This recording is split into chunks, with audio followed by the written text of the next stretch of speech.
Bismillahirrahmanirrahim. Assalamualaikum warahmatullahi wabarakatuh. Bagaimana kabar teman-teman semua?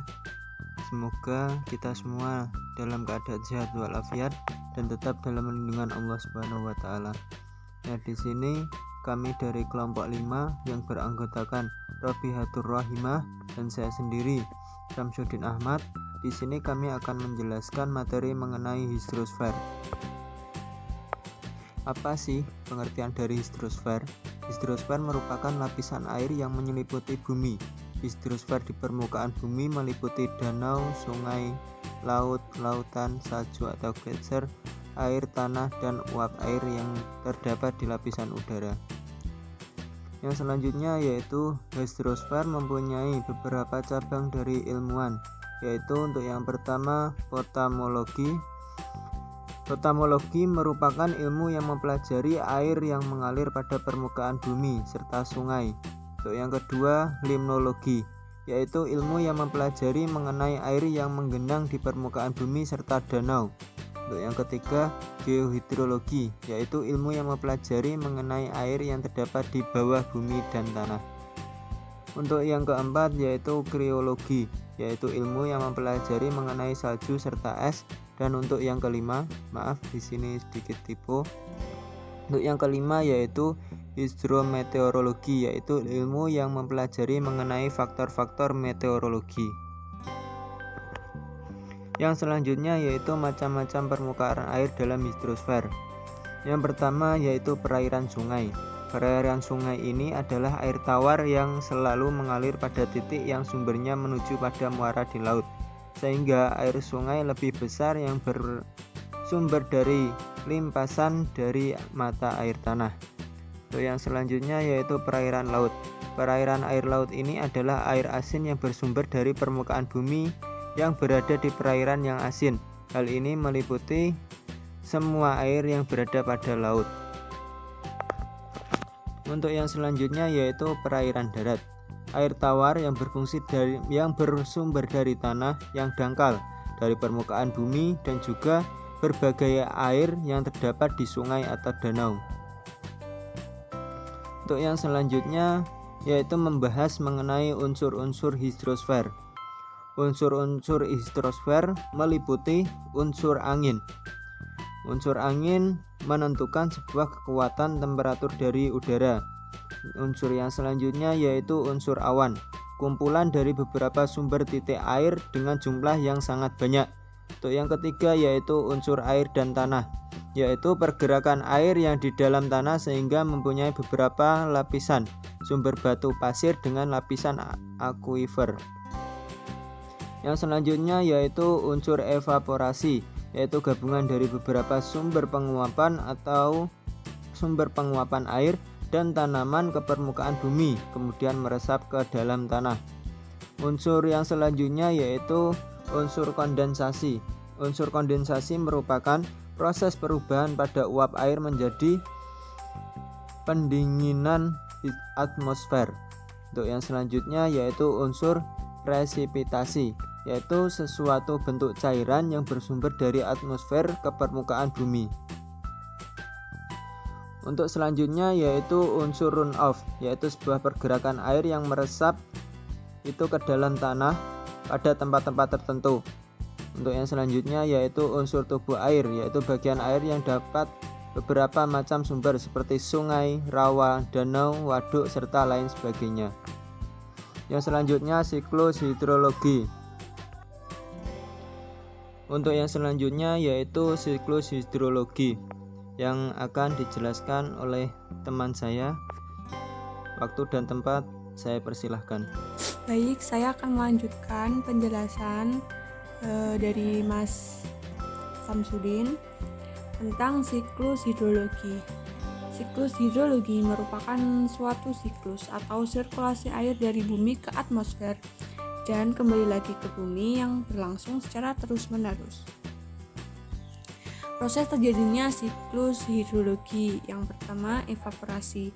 Evaporasi merupakan penguapan air yang ada di permukaan bumi. Evaporasi mengubah air berwujud cair menjadi air yang berwujud gas sehingga memungkinkan ia untuk naik ke atas atmosfer bumi. Yang kedua, transpirasi. Transpirasi merupakan penguapan yang terjadi di jaringan makhluk hidup seperti tumbuhan dan hewan. Yang ketiga, evapotranspirasi.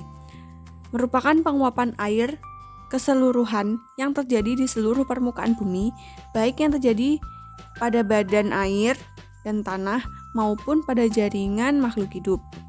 Yang keempat, sublimasi. Sublimasi adalah proses perubahan es di kutub atau di puncak gunung menjadi uap air tanpa melalui fase cair terlebih dahulu. Yang kelima, kondensasi. Kondensasi merupakan proses pengubahan uap air menjadi partikel-partikel es berukuran sangat kecil. Yang keenam, adveksi. Merupakan proses perpindahan awan dari satu titik ke titik lain dalam satu horizontal akibat arus angin atau perbedaan tekanan udara. Yang ketujuh, presipitasi. Presipitasi adalah proses mencairnya awan akibat pengaruh suhu udara yang tinggi. Pada proses inilah hujan terjadi. Butiran-butiran air jatuh dan membasahi permukaan bumi. Yang kedelapan, runoff atau limpasan adalah suatu proses pergerakan air dari tempat yang tinggi ke tempat yang rendah di permukaan bumi. Dan yang terakhir, infiltrasi. Proses pergerakan air ke dalam pori tanah ini disebut proses infiltrasi. Proses infiltrasi akan secara lambat membawa air tanah kembali ke laut. Macam-macam siklus hidrologi itu ada 3. Ada siklus pendek, sedang, dan panjang. Siklus pendek merupakan suatu proses peredaran air dengan jangka waktu yang relatif cepat. Siklus sedang adalah daur yang terjadi karena air laut mengalami evaporasi atau penguapan menuju atmosfer dalam bentuk uap air dikarenakan oleh panas matahari. Siklus panjang, siklus yang umum terjadi di daerah beriklim subtropis atau di daerah pegunungan. Melalui siklus hidrologi panjang ini, hujan tidak berlangsung berbentuk air, namun turun dalam bentuk salju ataupun gletser terlebih dahulu. Yang pertama, siklus hidrologi pendek. Tahapannya, yang pertama, air laut mengalami proses evaporasi atau penguapan dan berubah menjadi uap air akibat adanya panas matahari. Uap air tersebut akan mengalami kondensasi dan membentuk awan.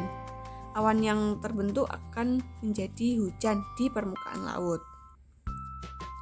Jadi siklus pendek itu berlangsungnya di laut saja. Kemudian siklus hidrologi sedang. Untuk tahapannya sendiri, yang pertama, air laut mengalami proses evaporasi dan berubah menjadi uap air akibat adanya panas matahari. Uap air mengalami adveksi karena angin sehingga bergerak menuju daratan. Di atmosfer daratan, uap air yang berbentuk awan berubah menjadi hujan. Air hujan di permukaan daratan akan mengalami runoff menuju sungai dan kembali ke laut. Yang terakhir, siklus panjang. Untuk tahapannya, yang pertama, air laut mengalami proses evaporasi dan berubah menjadi uap air akibat adanya panas matahari. Kedua, uap air yang terbentuk kemudian mengalami sublimasi.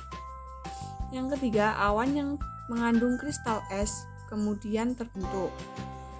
Yang keempat, awan mengalami proses adveksi dan bergerak ke daratan. Selanjutnya, awan mengalami presipitasi dan turun sebagai salju. Kemudian salju tersebut terakumulasi menjadi gletser. Gletser mencair karena pengaruh suhu udara dan membentuk aliran sungai. Air yang berasal dari gletser mengalir di sungai untuk menuju ke laut kembali.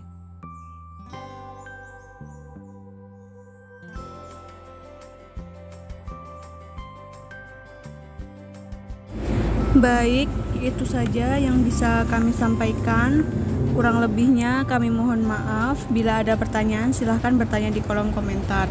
Sekian, wassalamualaikum warahmatullahi wabarakatuh.